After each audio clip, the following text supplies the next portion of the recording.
Slim Osmani, vous êtes chef d'entreprise et vous présidez CARE, c'est un think tank de jeunes chefs d'entreprise et d'acteurs économiques. Comment aujourd'hui analysez-vous la situation après cette crise sanitaire et économique? Écoutez, excusez-moi. Euh, D'abord, vous avez commencé par dire CARE, jeune chef d'entreprise. D'abord, nous ne sommes pas jeunes. Pour beaucoup d'entre nous, nous avons plus de 50 ans. Donc, certains sont chefs d'entreprise, d'autres sont des consultants, d'autres, évidemment, ont épousé des professions libérales. Donc, on est un petit mélange d'une trentaine de personnes qui se sont attelées depuis plus d'une quinzaine d'années à réfléchir sur la situation économique de l'Algérie et l'amélioration du climat des affaires. Voilà, donc nous sommes un observateur, mais un observateur qui se positionne en tant qu'agitateur d'idées, puisqu'on a toujours mis sur la table les sujets qui fâchent entre guillemets, et plus que jamais, à travers la situation évidemment que traverse l'Algérie, une situation caractérisée par, disons, trois grands chocs. Le premier choc de la crise du pétrole qui a commencé fin 2014, donc, et qui nous impacte encore plus aujourd'hui. Le deuxième choc, qui est un choc de gouvernance et un choc politique avec le Hirak en 2019. Et le troisième choc en 2020 avec le Covid. Ces trois chocs, évidemment, sont venus se superposer, amplifier. 1 plus 1 plus 1 n'étant pas égal à 3 dans le cas dans les additions économiques, on est plutôt sur un multiple plutôt qu'une addition. Donc l'Algérie subit de plein fouet trois grands chocs et c'est à nous d'afficher véritablement notre capacité de résilience, notre capacité d'apporter des solutions aux problèmes que nous sommes en train de vivre. Justement, c'est-à-dire que dans un pays habitué à une culture de rente, avec des inerties extrêmes, comment aujourd'hui trouver la voie pour partir sur un nouveau modèle, en tout cas partir sur une nouvelle ère? Parce qu'il y a l'urgence. Et est-ce que justement dans l'urgence on peut réformer? Euh, vous posez là deux questions en même temps qui sont très intéressantes et très pertinentes. Celle de notre capacité justement à trouver les réponses à cette crise et celle de notre capacité à répondre en situation d'urgence. Donc, avons-nous les capacités de réflexion à même de poser des scénarios ou des solutions qui pourraient nous sortir de cette situation en mettant l'émotionnel et certains tabous qui ont prévalu dans la société algérienne ou du moins dans la gestion des affaires de l'Algérie? Je pense que oui, il y a suffisamment d'intelligence en Algérie et aussi d'Algériens vivant à l'étranger, donc de la diaspora, pour pouvoir élaborer des scénarios ou contribuer à l'élaboration de scénarios qui nous permettraient de sortir de cette crise. Face à cette urgence, avons-nous aujourd'hui les moyens ou sommes-nous capables de réagir dans les temps? Je pense que déjà que nous avons réagi un peu trop tard. Quand je dis nous avons réagi, je ne parle pas de moi particulièrement ou de CARE. Nous avons alerté de l'urgence, particulièrement concernant le problème économique, parce que le Covid en lui-même, certes, est une grave crise sanitaire. Mais le COVID, lui, est en train de, disons, à générer une crise économique d'une toute autre dimension. Excusez-moi, j'ai eu des appels téléphoniques, donc il faut que je coupe mon téléphone et je ne sais pas pourquoi mon téléphone ne veut pas s'éteindre. Excusez, c'est les fameux aléas du direct. Vous Oui. connaissez les aléas du direct. Donc, je suis en train de l'éteindre, mais il ne veut pas s'éteindre. Je le jette. Voilà, très bien. Euh, Alors justement, en fait, J'étais en train de vous dire que le Covid, donc effectivement, est une grave crise sanitaire, mais cette crise sanitaire-là a engendré, évidemment, venant se superposer à d'autres crises, va engendrer et a commencé à engendrer une très grave crise économique, beaucoup plus grave que celle qu'on attendait, puisqu'on attendait déjà un choc de par la baisse du prix du pétrole, on attendait un choc de par le ralentissement de l'économie au cours de 2019, mais on ne s'attendait pas à subir un troisième choc auquel il fallait apporter des réponses et des réponses extrêmement créatives, puis c'est un choc d'une toute autre nature. Mais on a envie, on a Pardon, envie. le fait d'avoir enfermé et l'offre et la demande, donc par une forme de confinement, et heureusement, nous sommes sauvés par le fait que le confinement, c'est pas un confinement total comme on l'observe en Europe. Donc, cette offre et demande, donc répondre aux besoins des travailleurs, du citoyen, et répondre aux besoins de l'entreprise, c'est là où il faut afficher énormément de créativité. L'univers économique a besoin de forts points d'appui, de relais. Sur quoi l'Algérie va s'appuyer? Je parle au niveau de l'entreprise et de l'univers économique, puisque l'Algérie est plombée par cette culture d'État. Et comment aujourd'hui l'Algérie va saisir cette occasion pour aller plus loin? Euh, Oui, bon, c'est vrai qu'il y a toujours eu beaucoup d'inertie. C'est vrai que la bureaucratie, c'est vrai qu'il y a beaucoup de, je dis de tabou, il y a beaucoup de, il y a beaucoup de complexité dans le fait de faire des affaires en Algérie. Mais cette complexité-là est en train, qu'on le veuille ou non, de s'assouplir. Par la force des choses, cette révolution des mentalités au sein de l'administration algérienne est en train de s'imposer d'elle-même. J'interagis avec certaines administrations, le langage a changé. Peut-être que, disons, ensemble, la machine ne fonctionne pas encore comme elle devrait fonctionner en situation de crise. Je vous ai dit, on a mis beaucoup de temps à réagir. Probablement que les tenants du pouvoir espéraient une accalmie du Covid, probablement que les tenants du pouvoir espéraient une remontée des cours. Mais l'administration aujourd'hui répond différemment. Est-ce qu'elle répond complètement aux attentes des opérateurs économiques et du citoyen? La réponse est, je vais d'abord vous donner une partie de la réponse en vous disant, absolument aucun expert que nous avons interrogé et absolument aucune personne n'aimerait se retrouver dans les chaussures des gouvernants algériens aujourd'hui face à ce à quoi ils sont en train du moins de faire face. Et c'est d'une complexité inouïe. Mais on voit le changement, on le note, ils ont apporté quelques éléments de réponse. Est-ce que c'est suffisant? La réponse est non, c'est insuffisant parce que on a détruit beaucoup d'emplois avec ce pseudo-confinement et cet arrêt brutal de l'économie. On a détruit beaucoup d'emplois, on a mis beaucoup d'entreprises en faillite. Donc tout ça, soit il va falloir lui apporter une réponse tout de suite, soit il va falloir lui apporter une réponse au sortir de la crise. Est-ce que nous avons un plan de sortie de crise? Aujourd'hui, nous ne le voyons pas, en toute honnêteté. Nous n'en avons pas. Ça ne veut pas dire que nous ne sommes pas capables d'en faire un, mais ça veut dire que l'élément qui tient lieu d'éléments forts dans un moment de crise, c'est-à-dire la cohésion, la concertation et l'engagement, disons, et un leadership fort affiché pour mener véritablement le monde de l'entreprise des citoyens dans une direction qui va nous permettre de sortir de cette ornière, en toute honnêteté, nous ne l'avons pas encore. On sent que les éléments de langage d'une situation de crise ne sont pas encore posés dans l'environnement. Est-ce qu'il y a une peur de trop d'ouverture? Est-ce qu'il y a une peur de s'engager? Je peux le comprendre. Vous savez, quand vous êtes un pays qui a entre 20 et 30% de votre PIB consacré évidemment aux subventions, vous marchez sur des œufs. Et à un moment donné où ces 20-30% de PIB, vous ne les avez pas pour justement tenir, entre guillemets, la population ou répondre à ses besoins.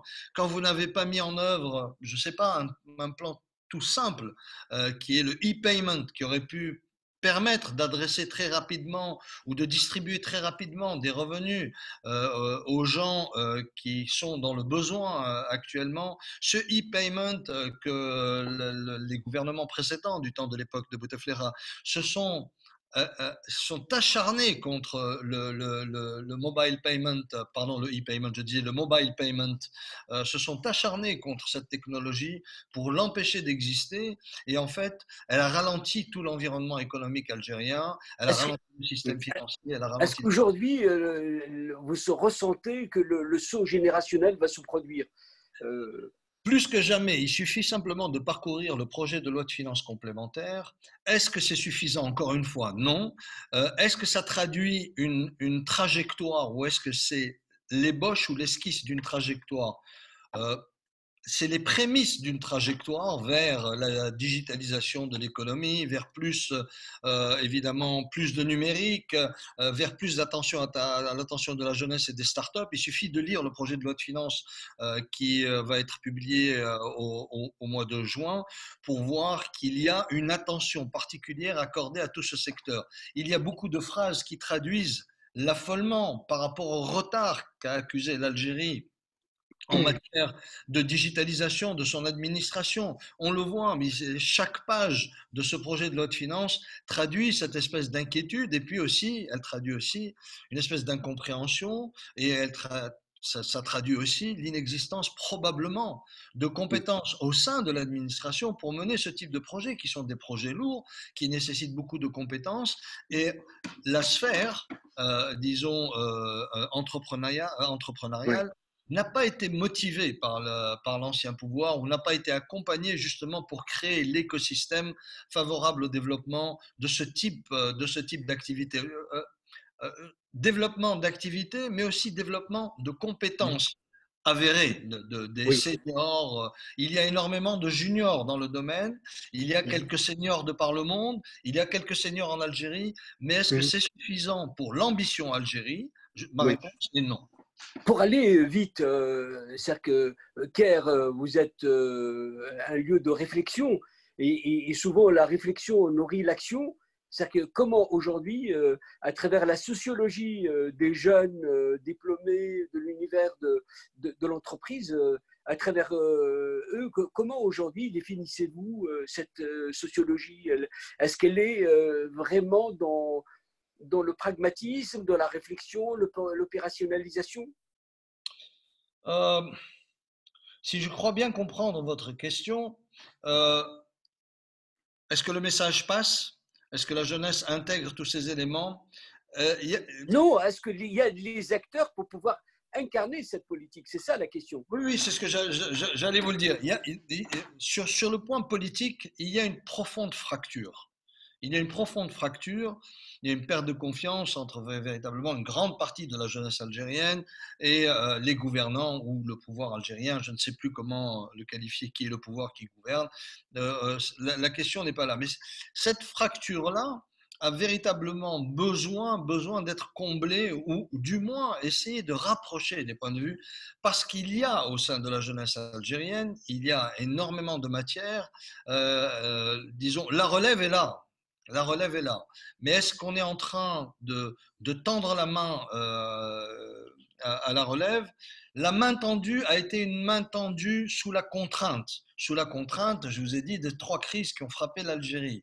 Donc, il faut se débarrasser évidemment de cette idée de une main tendue par la contrainte à une main tendue sincère.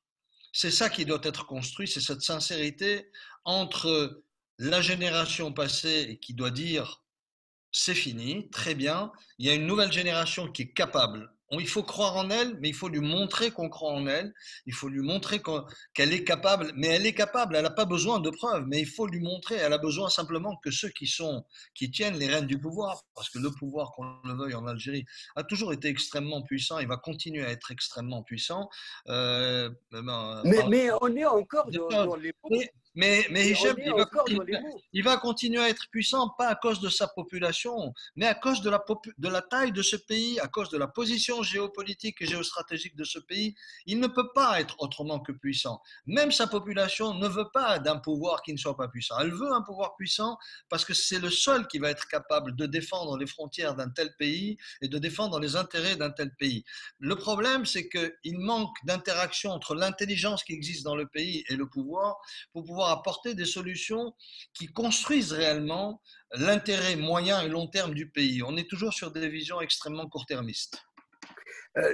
On fait, vous l'avez dit, la politique de sa géographie. Et vous savez, vous êtes un passionné de ce Maghreb que vous sillonnez de long en large.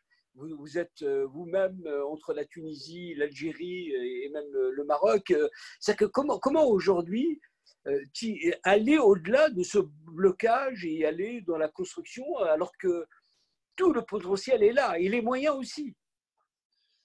Ah oui, oui, tout le potentiel est là. Il y a des matins où je me réveille et je me dis, est-ce que la quête de ce Maghreb n'est finalement pas un rêve qu'on se donne tous les jours, juste pour se stimuler et pour se convaincre qu'on est capable peut-être un jour de prendre sa voiture à Tunis le matin et d'arriver à Casablanca le surlendemain en ayant fait des stops à Alger, en passant du temps à travers l'Algérie, etc., comme on le faisait dans les années 60, 70 et 80. Je pense que, honnêtement, il y a eu tellement disons, de problèmes entre les pays. Entre les pays, il y a eu tellement de fabrication de haine entre les pays. Je ne sais plus comment les peuples sont prêts à réagir, même si sur les réseaux sociaux, on voit bien qu'il y a des groupes qui se sont créés, même si on sent très bien qu'il y a une volonté de la part, par exemple, du monde de l'entreprise, d'être actif sur les trois pays. On voit et on perçoit, ou du moins on est capable de palper le rôle prépondérant du politique dans cette question du Maghreb. Et chaque fois qu'on la pose, la question du Maghreb, on a toujours évidemment cette question politique qui vient entraver complètement le processus de réflexion, même si on a envie de sortir des sentiers battus de ce Maghreb, ces 2 points de PIB d'échange, c'est la zone la moins intégrée du monde. Ok, on l'a dit une fois, 2 fois, 3 fois, 4 fois, on peut le dire 100 fois, ça ne fait rien bouger. Qu'est-ce qui pourrait faire bouger finalement le Maghreb? Alors on s'est dit dernièrement que peut-être cette crise du Covid était une opportunité pour regarder un peu quelles sont les pistes de solidarité que l'on pourrait construire. Un système maghrébin de santé, exemple. Bon, le Maghreb de l'énergie est plus ou moins en train de se faire sur l'énergie électrique, puisque les réseaux électriques sont plus ou moins interconnectés. Les réseaux logistiques, je trouve qu'ils ne sont pas interconnectés, même s'il y a le rail, mais c'est un rail qui date des années 40, donc on n'en est pas encore là. Euh, le Maghreb de l'agriculture est à construire, le Maghreb de l'énergie renouvelable est à construire. Je parlais tout à l'heure des réseaux électriques, mais ce n'est pas le Maghreb de l'énergie renouvelable. Le Maghreb de l'eau est à penser pour éviter les conflits pour nos générations futures, puisque on sait très bien que l'eau est une véritable source de conflits futurs. Le Maghreb de l'éducation, même s'il se fait timidement, Oui. eh bien, peut-être qu'il faudrait accélérer ce point. Le Maghreb du sport doit être fait. Je me souviens, moi, dans les années 70, j'ai participé au championnat scolaire et universitaire maghrébin. Pourquoi ils l'ont abandonné? On n'en a aucune idée. Pourquoi il n'y a pas un championnat maghrébin comme il y a un championnat européen? Pourquoi il n'y aurait pas un championnat maghrébin de football? Enfin, il y a plusieurs sujets importants. Peut-être il y a un accélérateur extérieur, c'est-à-dire qu'aujourd'hui on parle de déglobalisation, c'est peut-être dans cette espèce de schéma nouveau des circuits courts, peut-être le Maghreb peut aller être poussé à une plus grande intégration et peut-être lier son avenir à cette Europe qui est en face de lui. Hein. Ouais. Eh ben, écoutez, comme vous, j'étais enthousiaste à l'idée de voir se décomposer un tout petit peu les chaînes, justement, les chaînes logistiques internationales, de se recomposer, en me disant, tiens, on a peut-être une opportunité pour le Maghreb. Je pense en toute honnêteté que qu'on n'en a pas. Soyons réalistes. On l'a pas parce que nos écosystèmes ne sont pas prêts. On peut pas, on n'est pas, c'est pas l'écosystème chinois, d'accord? Euh, on n'est pas prêt. On va pas demander à des Européens de travailler avec une administration douanière qui va venir emmerder le mec, qui va transférer, qui va faire sa production dans un des pays du Maghreb et dès qu'il va vouloir l'exporter, si c'est des produits qui l'intéressent, il va essayer de shipper 4 ou 5 t-shirts, une dizaine de jeans, quelques éléments électroniques, etc. Donc, il va falloir d'abord régler les problèmes de gouvernance de nos pays. Il va falloir régler les problèmes de corruption que nous avons, qui sont extrêmement graves dans nos trois pays et qui gangrènent complètement la vie. Parce que le problème de la corruption, c'est que réellement, elle est perçue comme étant un amortisseur pour les politiques. Et donc, c'est un amortisseur, ils laissent faire, et puis c'est une source. C'est pour eux, c'est devenu une source de pouvoir, puisqu'ils savent qu'ils peuvent corrompre qui ils veulent dans l'impunité totale. Allons-nous aller vers ce type de gouvernance qui va permettre effectivement une relocalisation qui rassurerait des investisseurs internationaux? Je ne peux que l'espérer, mais j'ai été enthousiaste à l'idée de voir, je vous ai dit, cette décomposition des chaînes de valeur, mais maintenant je déchante un peu. Je Oui, pense, alors, je ne pense, et de plus, les pays européens affichent une réelle volonté de rapatrier chez eux, évidemment, une grande partie de ces entreprises dont ils parlent. mais il n'empêche que cette proximité peut être utile. Mais vous semblez, en tout cas, un peu échaudé par les expériences passées. Mais juste deux mots pour conclure. Qu'est-ce qui vous donne espoir pour pouvoir vraiment faire bouger les choses? Parce que c'est vraiment c'est un moment de redistribution des cartes. Hein. Ouais. Ce qui me donne espoir, c'est que si il y a de l'intelligence, et je pense qu'il y en a énormément au sein de l'Europe, et s'il y a de l'intelligence au sein de nos gouvernants, je parle des gouvernants du Maghreb, euh, inéluctablement, il va falloir qu'ils s'assoient autour d'une table et qu'ils discutent de cet avenir commun autour de cette Méditerranée. Euh, J'étais pas, vous savez, je suis pas dans la politique, et quand on parlait de l'Union pour la Méditerranée, c'était un projet un peu vague. Euh, j'ai presque envie de parler de l'Union pour la Méditerranée occidentale. Je ne parle pas de l'Union pour la Méditerranée orientale. Je pense qu'il faudrait peut-être créer juste une division dans l'Union pour la Méditerranée. Et dans ce cas-là, je pense qu'on aura une réelle opportunité, parce qu'on va se construire quelque chose de commun. Parce qu'on ne peut pas, déjà, nous, entre nous maghrébins, on ne peut pas imaginer le futur ou se projeter dans le futur sans s'imaginer ensemble.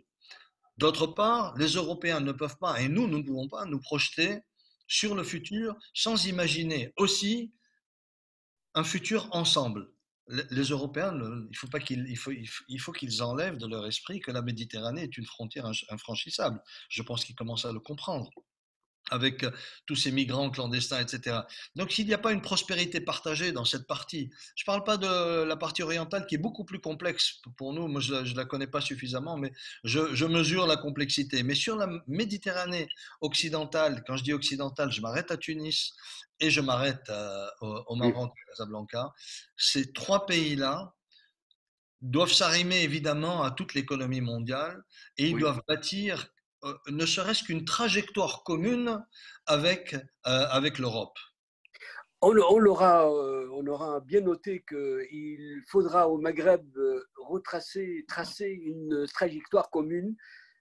Slim Otmani, je rappelle que vous êtes le président de CARE, un think tank algérien, et vous êtes aussi chef d'entreprise. Merci en tout cas. Merci Hichem, merci beaucoup. J'ai été trop touché. Merci, merci.